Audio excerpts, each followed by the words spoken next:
Hello, this is the official podcast of the Chartered Institute of Library and Information Professionals in Scotland. We kicked off episode 1 of Scotland's advocacy story by outlining the funding landscape for Scottish libraries, most specifically for public libraries. We began to interview representatives from the Save Aberdeen Libraries Campaign and also spoke to Mike Dailly, Principal Solicitor and Solicitor Advocate at Glasgow's Govan Law Centre. Both contributors illuminated and spoke to the challenges faced by library advocates and the legal challenges that can be levied against councils who are proposing to cut library services. This episode is brought to you by the Head of CILIPS, Sean McNamara, CILIPS Digital Assistant, Leah Higgins, and me, CILIPS Membership Officer, Kirsten McQuarrie. So please listen to episode 1 to catch up if you haven't already. We're now going to carry on from where we left off, speaking to Laurie, Hayden and Mike. It's probably essential now to share Mike's legal wisdom, as we asked him to outline the legal framework around library closures, and here's what he was able to tell us about that.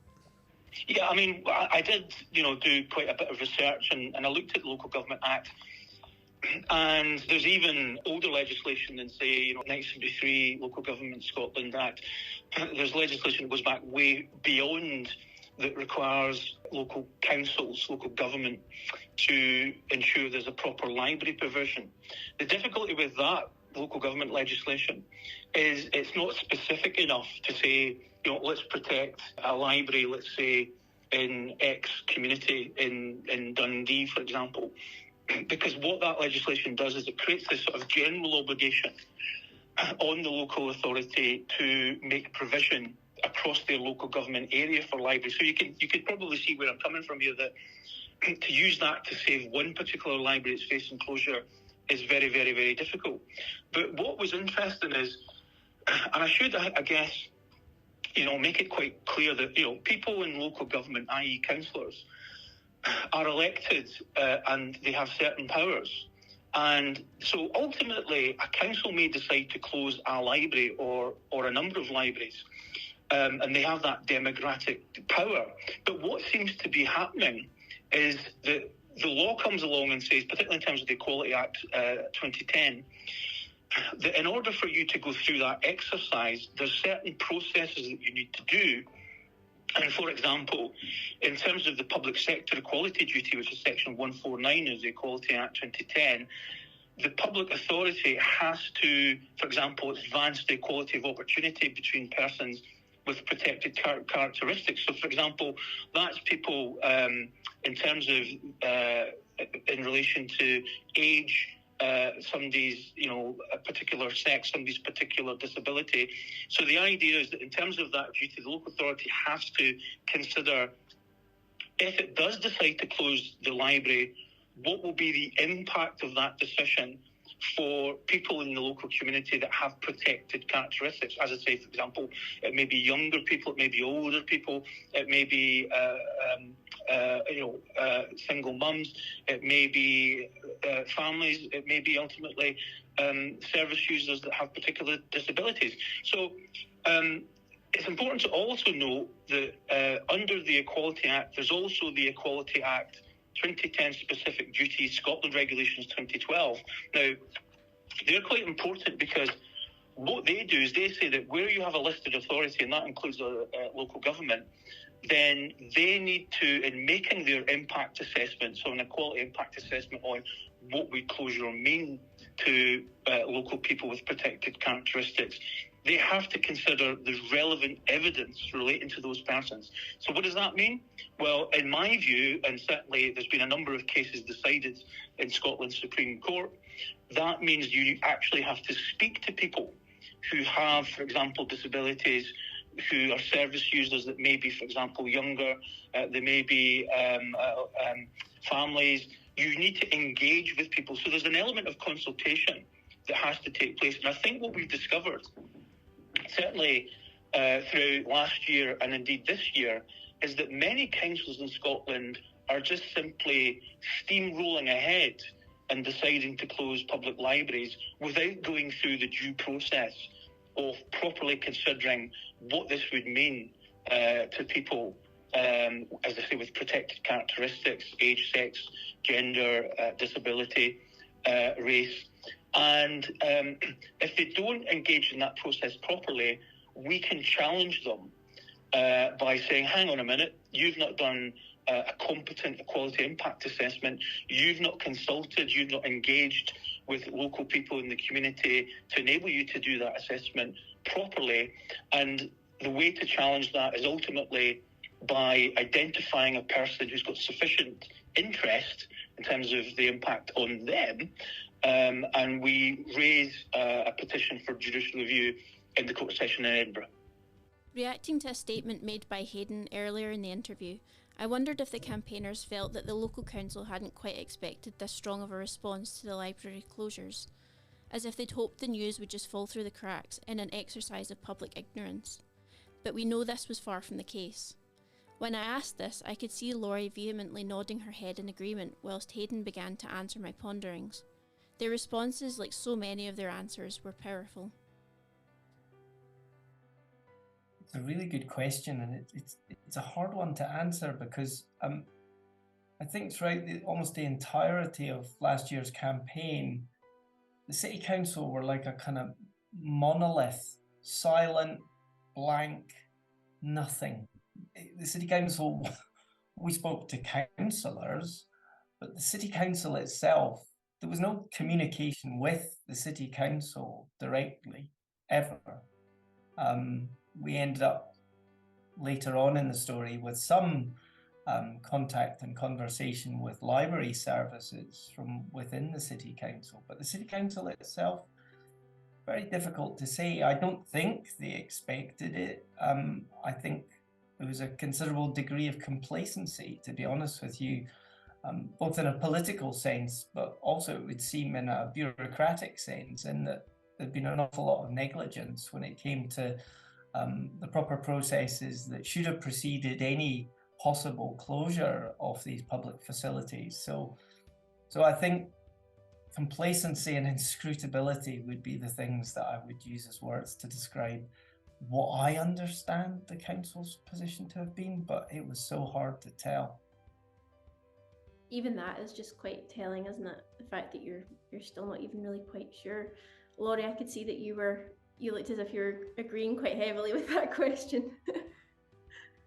I feel that they were hoping for the apathy of the city that we would give up. Particularly like at the beginning, they denied our right to speak. Like the councillors voted, like they could have voted to allow us to speak, and eventually at one of the meetings we were very shocked when they allowed me to give a deputation when they made the decision in December, and we were fully expecting that they were going to deny it again and vote, and we were all really shocked when they all of a sudden said, like, yeah, we'll allow this person to make the deputation. But even that says a lot, and a lot of councillors were really shocked, and there was we had really good support as well from Aberdeen Trade Union Council, who've obviously been involved in campaigns like this over many decades and have seen it all, and they were gobsmacked as well. Like I remember getting sort of text being like, we can't believe, we've never really seen this before, where they've voted against even, because it's literally a deputation. For those who don't know, it's just you've got 10 minutes to make a sort of statement about anything that's being discussed in that council meeting, and then there's 10 minutes for the councillors to ask that person questions about what they've said. There is never going to be any harm in allowing the public to speak, and actually had that been allowed, I do wonder if we would have had to have taken legal action, or that some of the actions that the council ended up taking would have been done before we took legal action, because the threat of it would have been enough. But I think they kind of hoped that we wouldn't find Govan Law Centre, or that silencing that Laurie's describing. I mean, it also took on kind of sensational aspects too that are probably worth recounting as a low light, where at a full meeting at the City Council, a number of the protesters in the public gallery, when when that decision was taken, that a deputation would not be allowed, and that no one from the Save Aberdeen Libraries campaigning group would be allowed to speak. We had come prepared and had brought zip face emoji face masks, which we pulled out and put in front of our faces. That was visible to the councillors and visible to the Lord Provost of the city. And following a lunchtime break, the Lord Provost began the next session with a warning to everyone in the public gallery that should there be a repetition of the silent protest, then campaigners would be ejected from the public gallery. You might have heard Laurie in one of the previous clips explain how historical documents kept in the various library archives in Aberdeen became an integral part of the advocacy campaign in fighting the legitimacy of the closures, but one in which legal advice was needed in terms of filing a Freedom of Information Act. This idea of the campaigners bridging the gap and allowing the library to advocate for itself was massively powerful. We asked Hayden to share a bit more about this experience. Yeah, I think, so the library that was closed, that was closest to me in terms of distance, just along the road from where I live, is Woodside Library. And as Laurie's mentioned, that was the oldest library in Aberdeen. It had its 140th anniversary whilst being closed in October of last year. And the fact that it was the oldest, I'm someone who does historical research. That's part of my day job. And so that for me was kind of interesting. I wanted to know more about the story of the origin of the library, how it had come about, but also because I'd been tipped off that there were certain protections that had been put in place around the original bequest of monies which had enabled Woodside Library to be built, and then protections around its purpose and future use. So I spent some time looking into all of the archival papers that are held by Aberdeen City Libraries.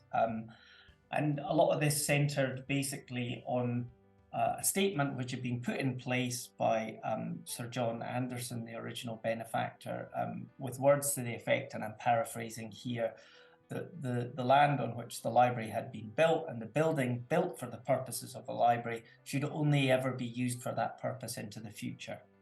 And so in effect, he was a bit of a soothsayer and was already anticipating in 1883 that the kind of threat that emerged in 2023 would come to pass. Now, I guess the legal question that arguably still remains is whether those protections that originally Anderson put in place still have legal power in 2023 or 2024. In the decision that Aberdeen City Council took last December, there was a short statement in fairly anodyne language suggesting that the City Council was entirely satisfied that the historical conditions around Woodside Library did not prevent its closure. I guess an interesting little, possibly postscript to all of this, because the library has closed and is closed, is that I did submit a Freedom of Information request asking to see all of the legal advice that the City Council had received around that particular clause about the original terms and conditions for the library. That Freedom of Information request was rejected in January of this year, and I've asked for that decision to be reviewed, and I'm still awaiting an outcome on that review. I guess what's interesting about it in retrospect is that ultimately the City Council spent, I think it's £31,000 on legal fees. That was legal fees in effect to, I'll use the language here, to double down on a decision that it had originally taken. So it was £31,000 in effect to spent of public money from the public purse to close a library. Campaigners have asked to see that legal advice that informed their decision. Arguably that's public monies that we have contributed to, but we're being told that we're not allowed to see the legal advice. I don't think that's very fair, and that's something that I'll continue to pursue. But I guess to loop all the way back to your question, Leah, I think in some senses, searching into the historical origin stories of some of these libraries was a really good way to bring the story to the public's attention. That some of these buildings are very old buildings. They have fascinating stories, the origin stories of how they came to be part of the city and came to be part of its public facilities. I think that sometimes gave our campaign a real push and a real punch. And there's nothing better than an anniversary to really bring home the significance and the relevance of a library at the heart of a community. And so Woodside's 140th was really important in that regard. On a slightly lighter note, we had seen across social media all the amazing amplification of the campaign, with so many friends of CILIP's coming to the front line in support of the protesters. We asked them who some of their celebrity supporters are. Number one was Damien Barr, who I had the pleasure of meeting. I actually participated in a writing workshop he did many years ago at the Edinburgh Book Festival, and we've been kind of sort of Twitter and Instagram friends ever since. And I was aware that he'd campaigned for his hometown library in Uritt Hill in Lanarkshire. So I had reached out to him just for like, hi Damien, like this is going down in Aberdeen, don't know if you're aware, like what do you recommend? And he put me in touch. I think it was him that recommended I got in touch with CILIPs potentially as well. There's Maisie Chan and Sarah Sheridan was sharing lots for us, and Esther Wolfson. We had Kirsten Innes and Kerry Hudson, who wrote absolute kick-ass columns in the Press and Journal. They contacted us through Twitter and we were able to give them some of the research we did. We gave them access to a drive of all the research we'd collected from different people, so they could use that to inform their work for that column as well. We had, obviously, there was a lovely young library user in Ferryhill, Charlotte, who is a massive David Walliams fan, and David Walliams was doing a signing in Waterstones in Aberdeen, and so she took a handwritten letter and spoke to him, and his team shared some of the campaign, and she was able to share her story with a journalist who wrote for Herald Scotland as well.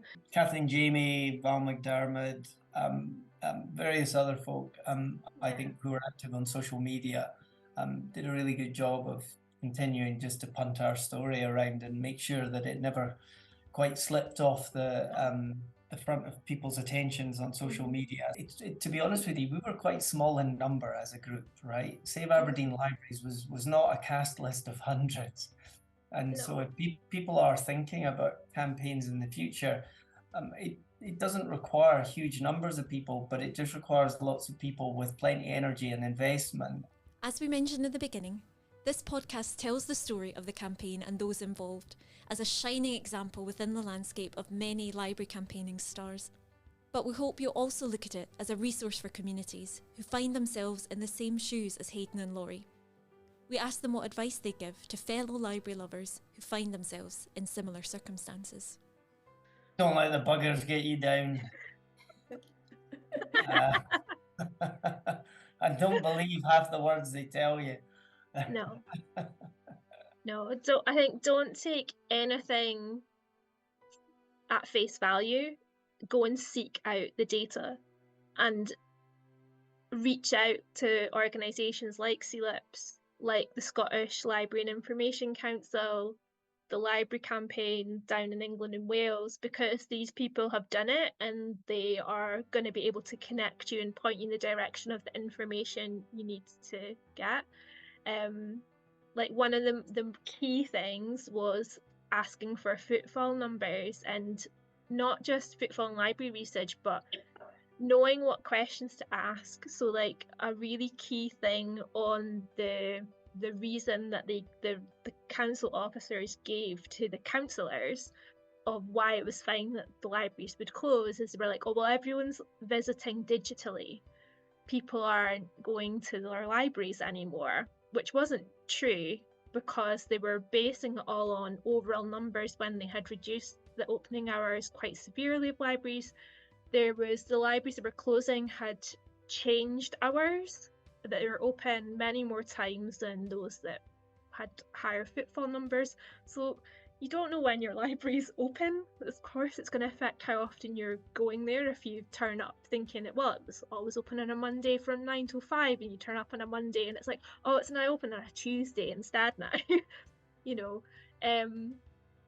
But also the definitions of what that data means. So a digital visit in Aberdeen, if someone leaves a comment on a library's Facebook account, that's counted as a digital visit to the library. And I can see Leah and Kirsten are both going like, making, for people in the podcast, they're making what faces? Asked that question in a deputation to a committee.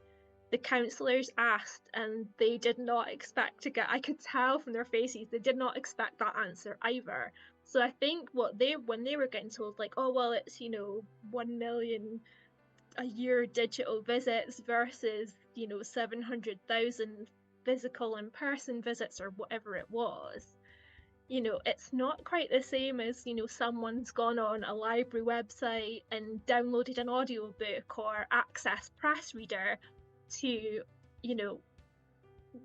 tagging their friend about an event thing, like, so that they, hear about a workshop or a Lego group that's going on at their local community library that they know their pal might be interested in. So yeah, that's really important. And again, it took a while to even get like basic information like that, and ask directly to the councils, because although there is a data bank that the Scottish Library and Information Council have, some of that data is older, depending on when councils last submitted it to them, and if they bothered to submit it when SLIC asked for it as well. And one of the really helpful things that we were able to calculate was looking at that data in context. So like me and someone else who are both sort of come from a sciencey background and a sort of data background, we calculated the visits per hour that the libraries were open each week, which was a much more indicative way of sort of showing like how much these libraries were wanted and used and accessed to in relation to how accessible they were, and find stories. Like, I wish if we could go back in hindsight, we would have been in those libraries while they were still open during those 3 weeks and trying to like get contacts of people that we could go back and see, because it made it, we didn't know where those people were, and some people we found or found us, or we found them like months after it was too late, that like could have been petitioners for the and wanted to be petitioners, but the deadline had passed and things like that. So that would have made life easier if we'd been able to sort of collect some of our own data and our own stories while the libraries were open, which is why it's so important that they do these kind of public consultations and assessments when the libraries are open, because trying to do them after they're shut, it's very difficult to find the people that are most affected. My advice would be the only way to counter cuts to public services is to call for accountability, rather than to slide into apathy. And I think I can absolutely understand why many people's responses to the cuts that are being faced in local government across, well, all of Scotland and indeed the UK, is to shrug and say, well, there's nothing we can do about it. And I'll be quite honest and say perhaps that used to be my attitude. I've not had skin in this game as long as Laurie. I've been new to library campaigning and indeed campaigning for public services.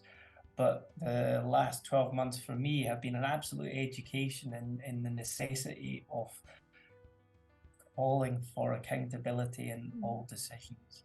And statistics are subject to interpretation, and we had people who are actually able to counter numbers with numbers and ask some really effective, awkward questions. So accountability must always win out over apathy.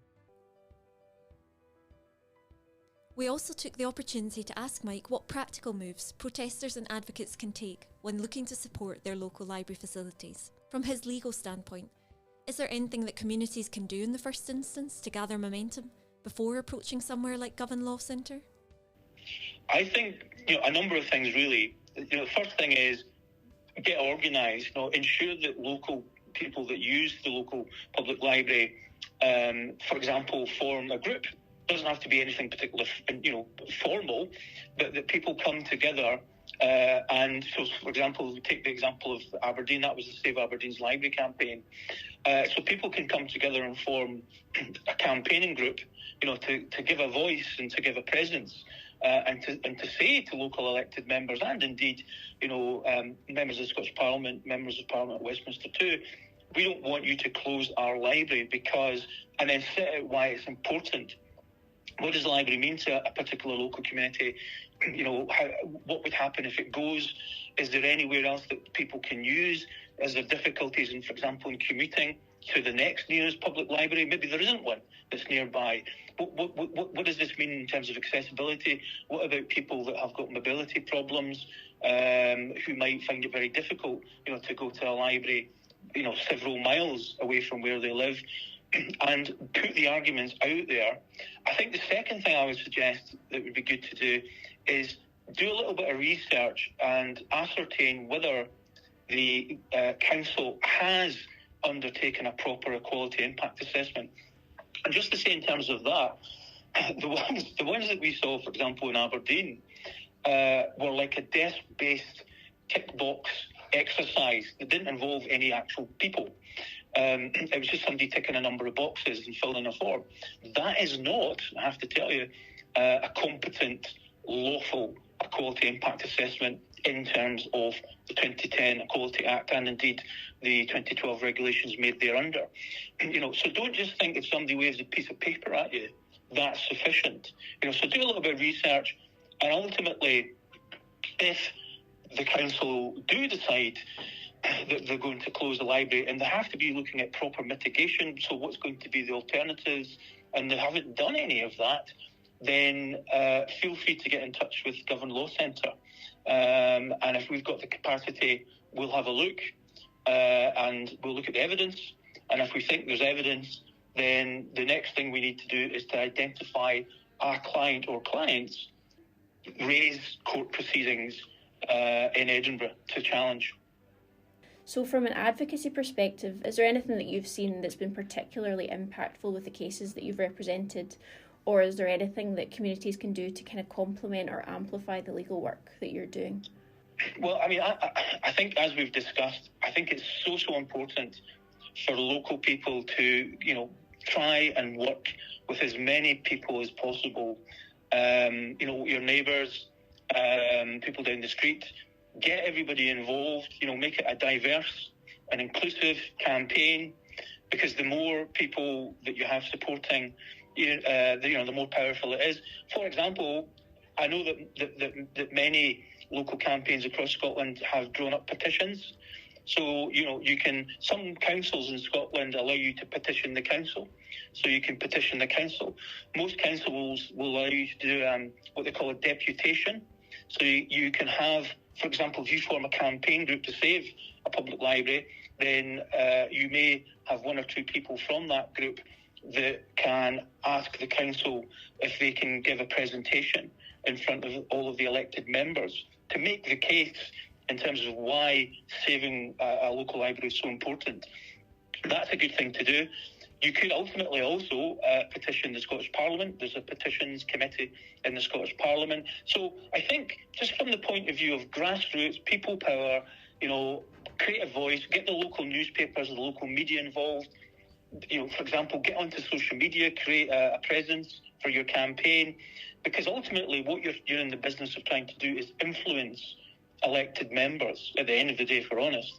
And if you can win and save a library by influencing local elected members, then, job done. And there's only if you can't do that and there's nothing else left, you'd probably come to somebody like us. And finally, with such an enriching experience behind them, we asked Hayden and Laurie what the future of the Save Aberdeen Libraries campaign would look like. And it's fair to say, you can stay tuned for big things coming from them.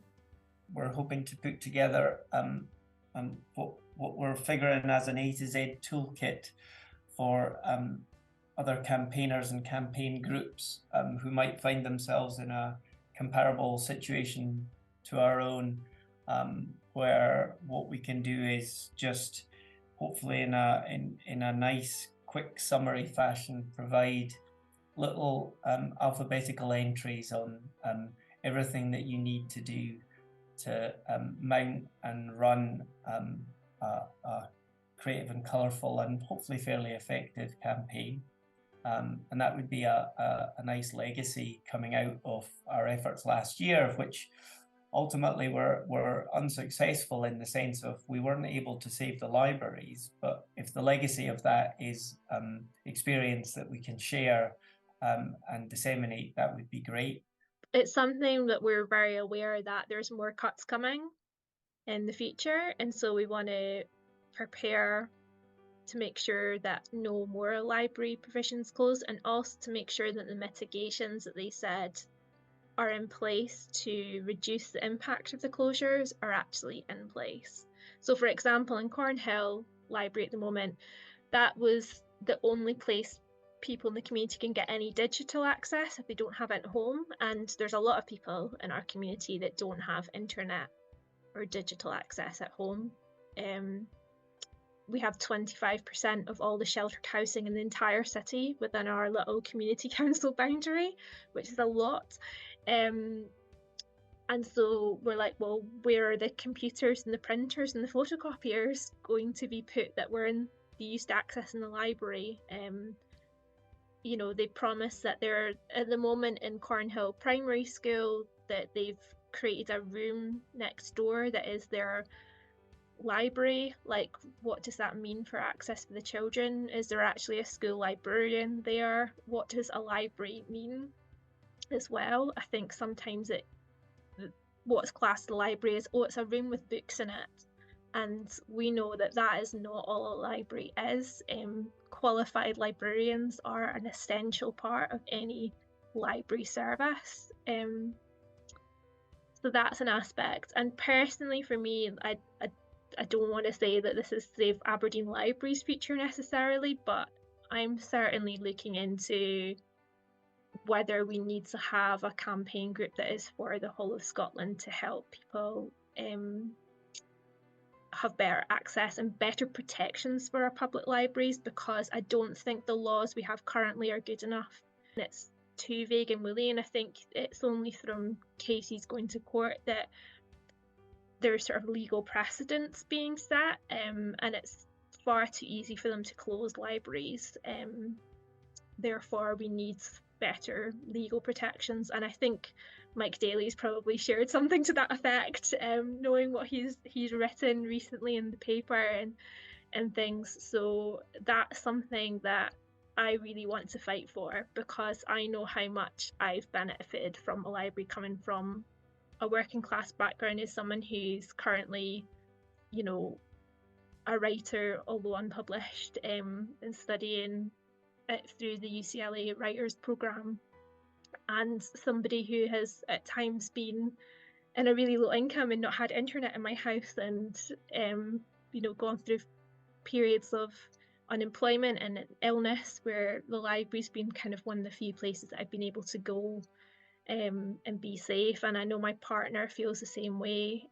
He always says the library's the one place you can go where you can stay as long as you want and nobody asks you for any money. And if that wasn't enough, Mike left us with a note of how campaigners and library advocates can get in touch and keep up to date with news from the Govan Law Centre. Absolutely feel free to contact Govan Law Centre. As I say, we do have the facility to do strategic public interest litigation. We can only do so much, you know, because we're a finite resource. But we do believe, and certainly my board of, community trustees believe, it's so important to try and protect local community facilities, and in particular public libraries. Our contact number is 0800 043 0306. So that's 0800 043 0306. And our email address is m@govan, that's GOVANLC.com. And if you want to go onto our website, because we have got some updates in terms of the current cases that we're doing, that is to be found at Govan Law Centre, that's all one word, .org.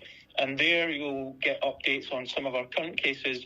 So just in terms of public libraries, we have a petition for judicial review in the Court of Session challenging the reported closure of Balloch Library in Western Berkshire. We've also got a case in two petitions in the Court of Session. Curtin Library, it's a community centre and a public library in Dundee, and those cases are waiting to proceed.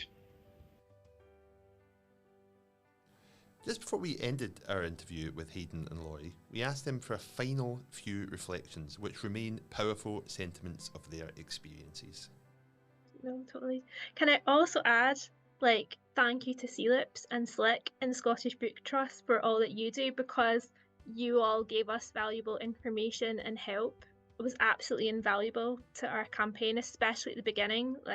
The letter that we wrote to the council was based on a CILIPS template. We obviously tweaked it to give an Aberdeen context, but I know I wouldn't have been able to help draft that letter had it not been for the fact that most of it was drafted for me by whoever did that at CILIPS. I want to thank Hayden and other campaigners, because I was only able to campaign as much as I did because they helped me do it. Hayden physically pushed me in a wheelchair to get me into council chambers, because I couldn't go independently on my own. One of the things I'm very, very proud of our campaign is how inclusive our campaign was, because I ended up meeting more people from the disability community through our campaign, because we had a number of people with disabilities involved in our campaign, and people from all age brackets, from the very young Charlotte to older generations who are what's Twitter and what's Facebook and what's Instagram and how does that work. And the fact that we all came together, I think, is really important, is a really good way to do campaigning. Pushing the wheelchair was no bother at all, Laurie. It was delivering 2,500 leaflets through post boxes in Woodside. I know, I couldn't help with that. That was the bigger effort. I know, but it meant a lot to me. And if we're talking about being taken out of the comfort zone, me leading a conga of protesters around the grounds of Woodside Library, not something I'd imagined I'd be doing 12 months ago. Let me put it that way. No. I'm not big on leading congas. I think the anecdote of the conga line was a good way to round off the interview, whilst also really capturing the heart, enthusiasm and willingness to advocate in any way possible. How nice too that all involved with this campaign have a mutual love and history with the library as a place that has taken them to where they are now. Individuals who are able to advocate for the place which gave them the tools and education to do this in the first place. It's the most full circle image. Yes, a massive thank you is in order to Laurie and Hayden for their contribution to the podcast. We saw on social media that they treated themselves to some very well-earned cookies afterwards. And we should also acknowledge the whole wonderful team who facilitated the Save Aberdeen Libraries campaign. We'd also, of course, like to extend the biggest thank you to Mike Dailly and the team at Govan Law Centre. They are wonderful and tireless library advocates each and every day. We hope that these episodes have left you with a sense of optimism and empowered to become the best library advocates that you can. There are so many ways to get involved, and the reflections and learning outlined by the Save Aberdeen Library Group should hopefully give you a solid foundation to learn from. We love hearing from our members, and this podcast platform was designed to share and facilitate a shared voice from the library and information community. In fact, it was the Save Aberdeen Library Campaigners who used the podcast submission form to submit this idea and put themselves forward. So we hope you'll do the same. If you have any ideas for episodes, or would like to come and speak to something you're passionate about, or have a project that needs a platform, please submit your idea via the podcast submission form. That can be found under the resources section on the CILIP's website at www.cilips.org.uk. And most importantly, don't forget to subscribe. We have so many podcast plans in the works. Don't miss out. Thanks for listening, and we'll see you in the next one.